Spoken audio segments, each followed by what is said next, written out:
Hello, my name is Jaslyn Court, and I'm currently serving as the 2020-2021 New York DECA president.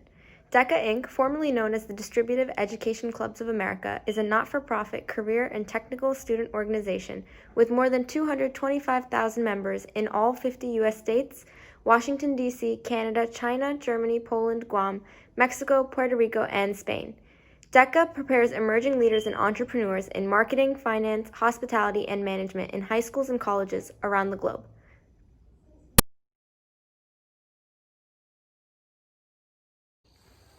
Hello, my name is Jillian Bent, and I'm serving as the New York State FBLA Executive Vice President. Today, I want to talk about recruitment and retention. To start, it's important to recognize that our CTSO's overall goal is to do the most good for the most amount of people. In that sense, you want to reach as many people as possible. At every level of our organizations, active membership is the key to success. Officers are practically advertisers for their said organization. And while we do a lot more, one of our key duties is to exemplify why being a part of your organization is so rewarding. Without members, our local, state, and national officers would serve no purpose. This is why recruitment and retention is so important, because high membership accomplishes our goal of serving a multitude of students. My 3 personal key rules to recruitment and retention are strong communication, loads of energy, and persistence. Whenever I try to encourage a new or an old member to participate in FBLA, I relate it back to them. Rather than trying to tell them about general perks, try to personalize it to their career, interests, or their life goals. An obvious perk is that it looks great on a college resume. But an even better one is when you can relate it to their college major or their personal interests to that organization. This is why open communication is so helpful. Let them talk about themselves. It's important to understand who you're trying to convince and how to better defend your ideas. Another factor is that you have to have the enthusiasm necessary to convince someone why it's such a great opportunity. Being truly excited for them and caring about their opinions will make them more prone to understand your message and your overall goal. Lastly, you have to understand sometimes people aren't ready, and you have to be patient, but you also have to be persistent. You should always be accepting of a direct no and make sure people know that you really appreciate their time. Looking back on why I joined FBLA is honestly an interesting story. Being a naturally competitive person, when my brother joined FBLA in high school, I joined in middle school. I attended my first conference my freshman year. The reason I joined FBLA was because of my brother. But the reason that I stayed was because I met people who inspired me and challenged me in ways I'd never been before. While recruitment comes first, it is in no way more important. They are both crucial to success within a CTSO. In summary, recruitment is getting members to join, and retention is keeping those members. Every year, it's Hello, New York State CTSOs. My name is Andrew Fox, and I am the state president for Future Business Leaders of America. Our organization focuses on the 3 main pillars: service, education, and progress. FBLA provides a wide variety of competitions, programs, and opportunities that allow members to take full advantage of their time in FBLA. On behalf of the New York State officers from FBLA, we hope you are staying safe and enjoy the presentation.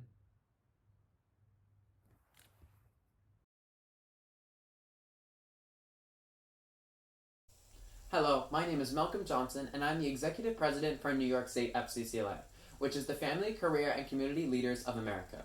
Now, it is common knowledge that fundraising is the core of any organization. Without funds, an organization simply cannot operate. Now, in my opinion, there are 3 pillars to fundraising: event sales, resales, and business sponsorships. Event sales are usually a one-time event for students. It is easy to mediate the risk of a low turnout by joining events or having multiple organizations join your event. However, these events require heavy pre-planning for advisors. The turnout is still not guaranteed, and extra supply or not enough supply is always another risk. Therefore, resales come in to mediate that risk, where there is no limit on the amount of sales, no waste left over, and hard work, as with any fundraiser, grants great reward to the students involved. Students don't always follow through, however, And the smaller profit margin puts this lower on the list of recommended types of fundraising. Therefore, business sponsorships are the final and strongest resource for advisors searching for club funding. Business sponsorships offer repeat donations, strong connections between other organizations and with companies in the local community. They are pure profit, and they often require little tweaking year to year to maintain. Now, no one describes the process better than Ryan Judge in his book, Club Funding, Smarter Not Harder. The first step to acquiring a business sponsorship is networking. Businesses want to see your name, see your accomplishments, and participation within your local community. It is also possible to draw upon the connections of students' parents who are involved in your organization. An information card is a great tool. Parents love opportunities, especially free ones. So this information card with their name and the name of their employer and specifically a contact in that company means that you can draw upon those parents and get their companies to contribute to your organization. Furthermore, there are networking events. Often advisors can attend as a school representative because most districts participate in these type of events regularly. The key to a successful networking event is maintaining contact with the business contacts after the event. One tip is to use a business card that was given by a company representative and write a few facts or pieces of information about your conversation with that rep. Then the follow-up email or phone call later on in the week or the day after will be more personable and create a stronger connection between you and that contact within that specific company. After your network is built, comes an appeal letter. This is the big strike. This is where sponsorships are earned for organizations, and it is where it is the make or break moment. The letter starts with an emotional hook. Why is this organization worth it? Why should this company invest its hard-earned dollars in this organization? What do they mean? It is often helpful to bring back company or community involvement at this point, as companies love to see that kind of thing. Then comes the message. What has this organization always looked to accomplish? What do they fight for? What are they determined to do in this world? This is followed by an ask. Judd refers to this as the ask, or this is where you demonstrate your financial need and show appreciation for anything that any company has to offer. Lastly, it is very important to personalize each letter and send it to that one specific contact you built a relationship within that one company. That way, you make sure that your letter lands on a specific desk within the company and that that person is the person you have a contact with. That way, you have the best chance of getting the funding you are seeking. Judge's diagram within his book offers a comprehensive and even an example about this specific type of appeal letter. Next is the database. This is not as scary as it seems, and it is simply a Google Sheets recording key pieces of information about the businesses you are seeking sponsorships from. It records things like the company name, the company contact, and mailing addresses, etc. After the appeal letters have been sent from the companies in the database, it is important to do follow-ups. Were you surprised to not see any results from a specific contact? Reach out to them again directly by email or phone to see what you can do. It is also very, very important for reoccurring donations to send thank you letters to each and every sponsor who contributed to the organization. Personalize these letters and use those facts from earlier on the business cards as well as other learned information to create a personal letter to send to the company representative. Students can also participate in this as companies love to see gratitude from students working hard to earn sponsorships for their organizations. Once again, Club Funding, Smarter Not Harder by Ryan Judge is a great source for any sort of fundraising need. I wish the best to those working to fundraise, and remember, never give up on fundraising. Thank you.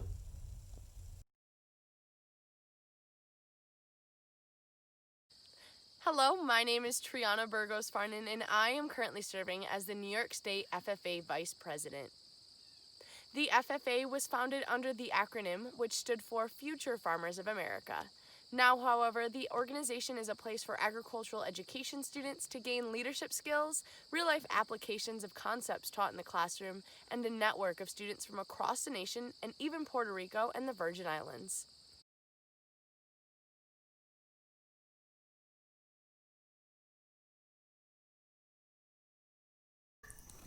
My name is Michelle Novominsky, and I'm the New York State HOSA President for the 2020-2021 year.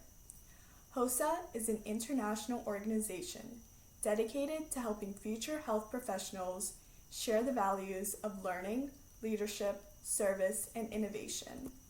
It provides students an opportunity to build community networks and develop leadership and teamwork skills through its conferences and workshops.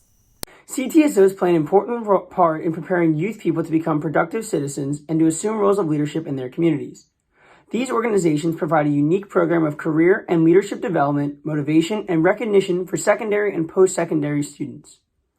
CTSO activities provide training and realistic learning experiences in an organized educational program that are directly related to the preparation of individuals for employment and careers and preparation for their roles as active family and community members. There are many personal and internal benefits to becoming a member of a career and technical student organization.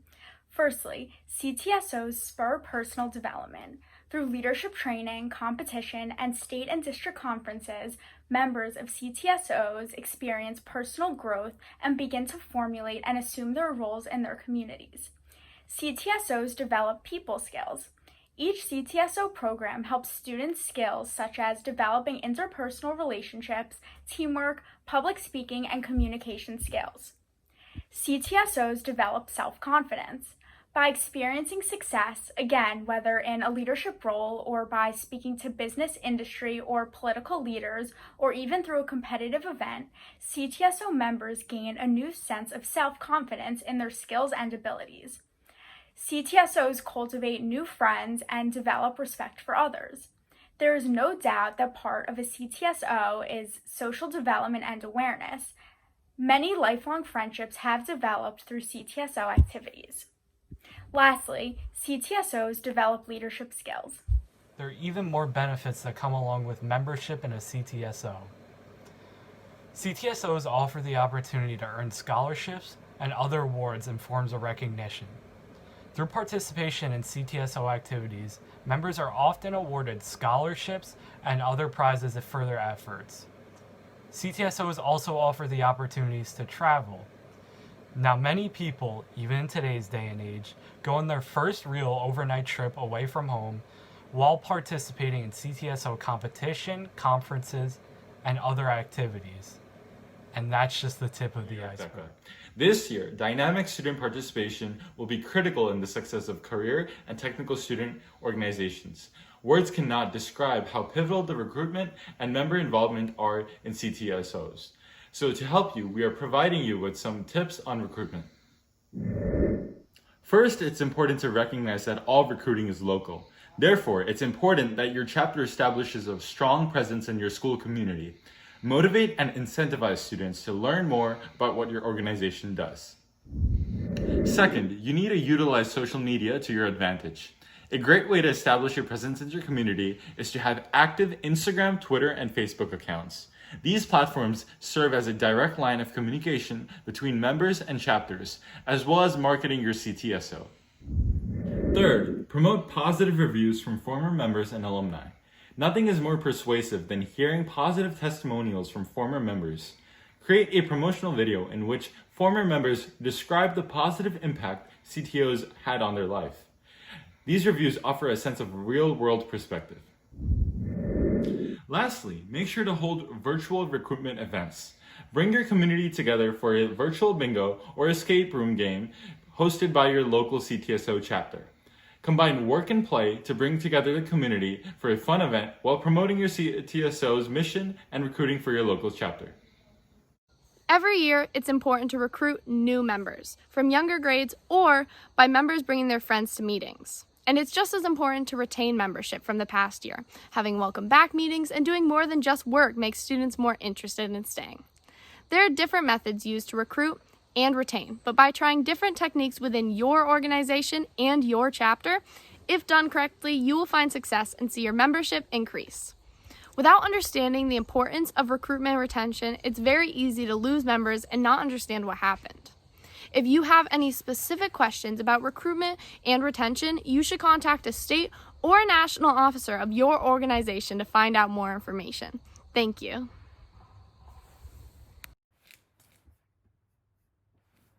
Throughout all of our lives thus far, we have had to work with people. Teamwork is vital in order to be successful. In school, I'm sure the majority of us has had to give a presentation before in one or more of our classes. Whether we wanted to work with them or not, it was necessary to work together to move towards that final goal.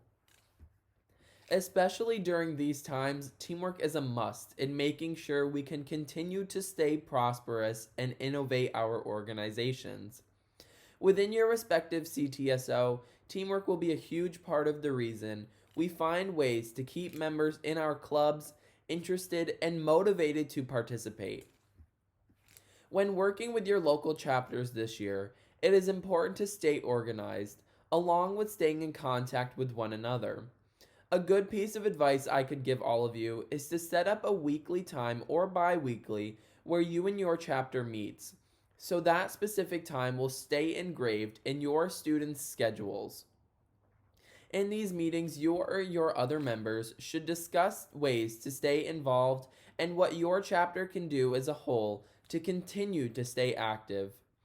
For the beginning meetings, you could include icebreakers, trivia games, or even a brief presentation about what your CTSO is all about.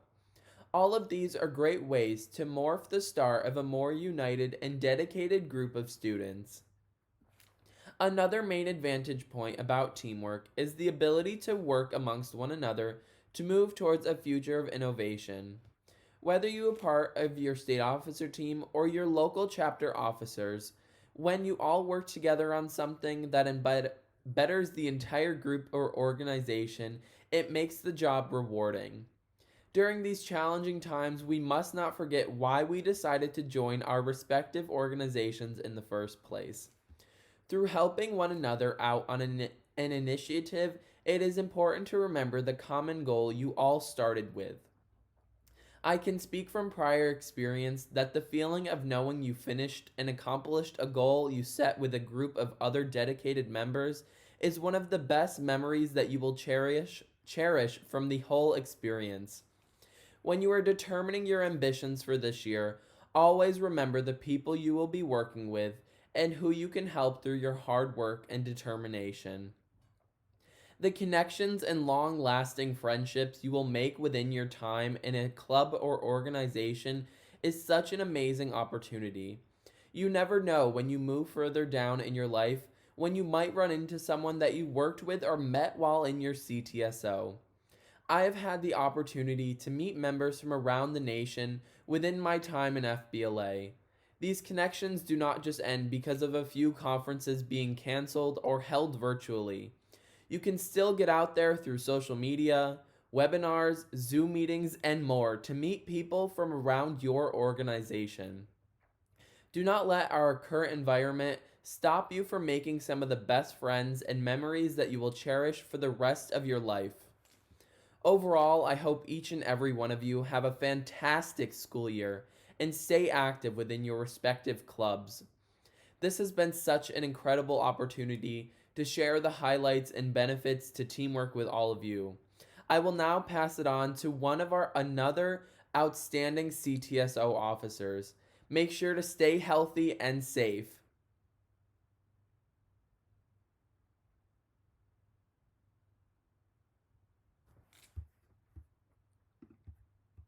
FCCLA, or the Family, Career, and Community Leaders of America, is a CTSO, a career and technical student organization. However, FCCLA is more than a CTSO. First and foremost, members of FCCLA are part of the family. Second of all, they learn skills and practice in events to prepare for their careers in the future. Thirdly, FCCLA members are active parts of their community, doing their best and putting tons of time into making their communities the best that they can be. And lastly, they are leaders. Students learn and grow through the organization to be the best leaders that they can be as adults. FCCLA is a great organization, and we work hard to make sure that everyone learns what they can in the family and consumer sciences field. Thank you. Community service is an instrumental part of any successful CTSO and helps students make an impact in their communities. Community service takes many forms and can be led and executed by the students, not just the advisors. By continuing community service in our local communities, we are developing beneficial citizens. We strive to include our communities into the affairs and events of the organizations. For example, New York FFA members partake in a day of service every year to help do things like plant trees and pick up trash. FFA members also continue their service within their communities through local chapter events. Hi, my name is Gurjot Singh, and I am the New York State HOSA Senior Vice President for the 2020 to 2021 year. Career and technical student organizations must establish great communication between their leaders and members. Without communication, the ideas that members have cannot be voiced, and leaders cannot create the vital connections needed to be formed. In this coming year, communication will be crucial, seeing that most organizations will be virtual. Establishing an environment for open communication between members and officers is difficult as is, but it will only become harder now that face-to-face relationships cannot be created. We advise all organizations to be completely transparent with their members. They should realize that this is a new learning experience for everyone. After all, transparency is key in an unknown scenario.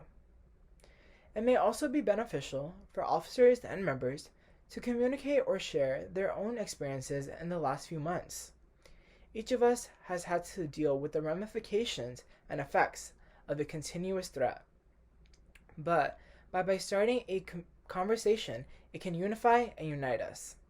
As mentioned previously, virtual meetings will be a new medium for most, if not all of us. All organizations need to be mindful of members' time and keep virtual meetings short, sweet, and to the point. By doing so, hopefully we'll be able to encourage engagement and enable more members to participate. State and local officers will be running most of these meetings, so they will need to be well versed in all forms of communication. Firstly, leaders and advisors should be consistently reaching out to their membership via email and asking for feedback on meetings or new ideas. Having an organized email list will be important since that will be one of the main ways students can reach out to their advisors or officers. Secondly, remember to be sending weekly reminders on fundraisers, meetings, and events that may be coming up. In this day and age of social media, I encourage you to not be afraid to create accounts on Instagram, Facebook, or other platforms. They're great ways to invoke efficient conversations and for quick updates. For instance, Instagram has great features such as polls and Q&As, which can be added to stories on your page, while Facebook can be used for making reminders and updates on fundraisers or community service. We need to be utilizing all the resources in order to make this year a successful one for all memberships.